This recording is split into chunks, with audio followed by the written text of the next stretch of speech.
যে আমরা দুনিয়াতে স্থায়ীভাবে থাকবো, আমরা দুনিয়া থেকে কখনো বিদায় নেব না।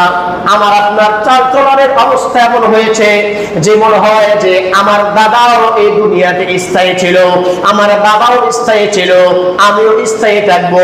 খোঁজ করে দেখা যায় শত শত বছর আগে এই পৃথিবীতে বহু দাতা, বহু দানবীর, বহু প্রতাপশালী, বহু দাপটদার, বহু অহংকারী, বহু এরকম ভাবে ক্ষমতাশীল, ক্ষমতাধর তারা এই দুনিয়ার বুকে ছিল।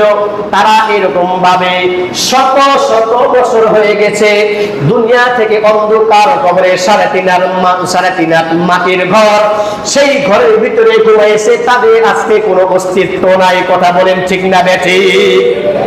তাদের কোনো খবর নাই, তাদের কোনো বুঝতো দূরের কথা, হাড় গুড় কিছুই পাওয়া যাবে না। এই মানুষগুলো তো দুনিয়াতে এক সময়